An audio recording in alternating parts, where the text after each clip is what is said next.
नमस्कार विद्यार्थी मित्रांनो, परत एकदा आपलं स्वागत आहे घे भरारी तू या यूट्यूब चॅनलवरती. तर मित्रांनो, आज आपण पाहणार आहोत कॉम्पिटेटिव्ह एक्झामचे जे काही सेंटर असतं सावित्रीबाई फुले युनिव्हर्सिटीच्या अंतर्गत ही जाहिरात आलेली आहे. तर मित्रांनो, यामध्ये तुम्हाला MPSC आणि UPSCचे कोचिंग आणि तुमचं जे काही हॉस्टेल असतं ते राहण्यासाठी आणि शैक्षणिक साहित्य ते त्यांच्याकडून दिलं जातं. तर मित्रांनो, या संदर्भात आपण सर्व काही डिटेल्सपणे जाणून घेऊयात. शेवटपर्यंत व्हिडिओ पहा. चॅनलवर नवीन असाल तर आपलं चॅनल सबस्क्राईब करा आणि जास्त काही अपेक्षा नाही मित्रांनो, जास्तीत जास्त आपल्या व्हिडिओला लाईक करा. तर मित्रांनो, तुम्हाला मी या ठिकाणी सांगणार आहे आता फीचं स्ट्रक्चर काय आहे आणि एकूण जागा किती आहेत UPSCसाठी MPSCसाठी, आणि दुसरी गोष्ट म्हणजे यासाठी फी किती तुमच्याकडून घेणार आहेत आणि हा किती महिन्याचा किंवा किती वर्षाचा कालावधीचा कोर्स आहे याविषयी मी तुम्हाला सर्व काही डिटेल्सपणे सांगणार आहे. तर चला मित्रांनो, व्हिडिओला सुरुवात करूयात. तर मित्रांनो, या ठिकाणी आल्याच्यानंतर तुम्ही इथे पाहू शकता मित्रांनो, कॉम्पिटेटिव्ह एक्झामिनेशन सेंटर दिलेलं आहे. या ठिकाणी सावित्रीबाई फुले पुणे युनिव्हर्सिटी या ठिकाणी सांगण्यात आलेलं आहे. तर मित्रांनो, या ठिकाणी जे काही विद्यार्थी मित्र आपले UPSC आणि MPSCच्या कोचिंग म्हणजे जे काही तयारी करणारे मुलं आहेत त्यांच्यासाठी कोचिंग प्रोग्राम या विद्यापीठाच्या अंतर्गत राबवला जातो. तर 25-26च्या अंतर्गत हा राबवण्यात आलेला आहे. तर मित्रांनो, या ठिकाणी UPSCच्या जागा 40 आहेत आणि MPSCच्या जागा किती यांनी राखीव ठेवलेल्या आहेत, तर 40 जागा राखीव ठेवलेल्या आहेत. तर मित्रांनो, हा कोर्स किती महिन्याचा आहे, तर 11 महिन्याचा कोर्स आहे मित्रांनो. आणि यासाठी क्रायटेरिया काय आहे मित्रांनो, तर या ठिकाणी तुम्ही कुठल्याही शाखेची डिग्री असेल तुमच्याकडे तरी तुम्हाला चालतं, फॉर्म भरता येतो. हा MPSC असेल किंवा UPSCची तयारी करणारे तुम्ही असाल तर.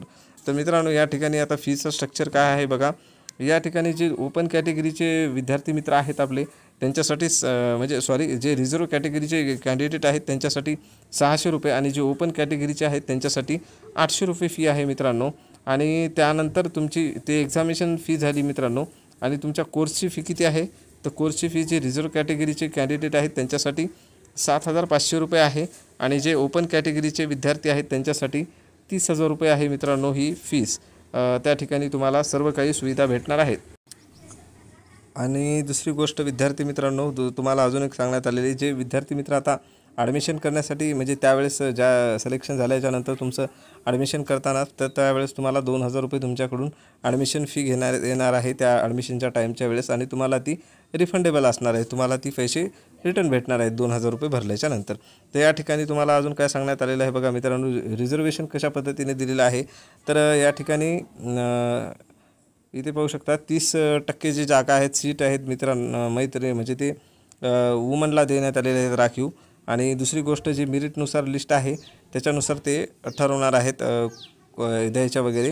आणि दुसरी गोष्ट जे ओपन कॅटेगरीला जेवढ्या काही दिलेल्या आहेत लिस्ट कॅन्डिडेट लिस्ट शीट राखीव ठेवलेले आहेत आणि ते जर ओपन कॅन्डिडेट जर नाही अवेलेबल झाले तर त्याची जनरल मेरिट लिस्ट ते लावणार आहेत. तर अजून पुढे काय सांगितलेलं आहे बघा. एंट्रन्स एक्झाम आता ती कशा पद्धतीची आहे, ऑनलाईन आहे की ऑफलाईन आहे. तर मित्रांनो, ही ऑफलाईन मोडमध्ये आहे एक्झाम आणि सेंटर बेसनुसार आहे ही परीक्षा. तर पुढे काय म्हणलेलं आहे मित्रांनो, UPSCचं तुम्हाला कोचिंगचं कसं प्रोग्राम आहे तर या ठिकाणी सांगण्यात आलेलं आहे.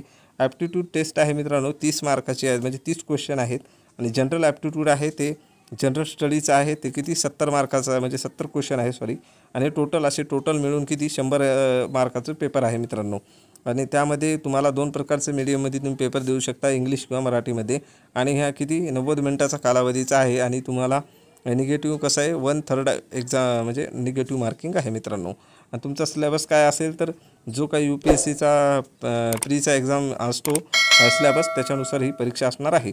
आणि जे MPSCचे विद्यार्थी मित्र तयारी करणार आहेत त्यांच्यासाठी मित्रांनो ॲप्टिट्यूड टेस्ट 30 प्रश्न आहेत ॲप्टिट्यूडवर आणि जनरल स्टडीवर 70 प्रश्न आहेत. असे टोटल 100 मार्काचा पेपर आहे. आणि हा पण 2 तुम्ही मीडियममध्ये देऊ शकता.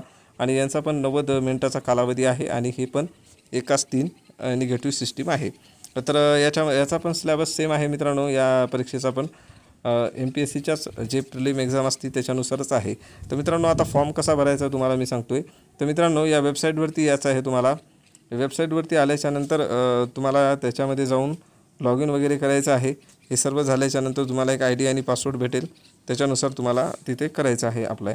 तर लास्ट डेट कधीची आहे मित्रांनो, तर तुम्ही लास्ट डेट 31 ऑगस्ट 2025 पर्यंत तुम्ही फॉर्म सबमिट करू शकता. तर पुढे काय सांगण्यात आलेलं आहे मित्रांनो, महत्त्वाच्या सूचना आहेत. महत्त्वाच्या सूचना आता आपण पाहून घेऊ काय आहेत ते. तर एका विद्यार्थ्याला UPSC आणि MPSC अशा दोन्ही परीक्षेत तुम्ही फॉर्म भरू शकता आणि फक्त त्याच्यासाठी तुम्हाला काय करावं लागणार आहे, वेगवेगळी परीक्षा फी भरावी लागणार आहे. प्रवेश अर्ज शुल्क कोणत्याही परिस्थितीत परत केला जाणार नाही. परीक्षा शुल्क तुम्हाला मी सांगितलं होतं त्याप्रमाणे आहे. आणि दुसरी गोष्ट मेन महत्त्वाचं म्हणजे यामध्ये परीक्षा शुल्क तुमचा कुठल्याही परिस्थितीत परत केला जाणार नाही. आणि पुढे काय म्हणले, प्रवेश परीक्षा केंद्रावर दिलेल्या दिवशी, ठिकाणी व वेळेत हजर राहण्याची सर्वस्व जबाबदारी कोणाची आहे, ते विद्यार्थ्यांची असेल असं सांगण्यात आलेलं आहे. प्रवेश परीक्षेसंदर्भात तसेच प्रवेश परीक्षा निकालासंदर्भात अद्ययावत सूचना कुठे, तर सावित्रीबाई फुले पुणे युनिव्हर्सिटीच्या विद्यापीठाचे जे संकेतस्थळ आहे त्यामध्ये गेल्याच्यानंतर न्यूज अँड अनाउन्समेंट सेक्शन नावाचं ऑप्शन असतं, त्यावरती क्लिक करून तुम्हाला इथे पाहायचं आहे. परीक्षा केंद्राच्या वेब पेजवरती जाऊन तुम्हाला वेळोवेळी तिथे चेक करायचं आहे. त्या ठिकाणी तुमची परीक्षेचा टाईम टेबल वगैरे येईल. यामध्ये अजून सांगण्यात आले की सर्वस्व जबाबदारी तुमची कोणाची असणार आहे, तर विद्यार्थ्याची आहे. त्यामुळे परीक्षा केंद्र यासाठी कोणतीही जबाबदारी घेणार नाही. त्यामुळे तुम्ही स्वतः जाऊन चेक करत राहा मित्रांनो. त्यांनी काही अशा पद्धतीची जबाबदारी घेतलेली नाही, हे तुमच्यावरच सोपवलेली आहे. तर पुढे काय सांगण्यात आलेले आहे बघा, प्रवेश परीक्षेचा निकाल जाहीर झाल्यानंतर प्रत्येक यादीनुसार ठरवून दिलेल्या कालावधीमध्ये प्रवेश देण्यात येईल. निश्चित कालावधीनंतर प्रतीक्षा यादीतील विद्यार्थ्यांना संधी दिली जाईल.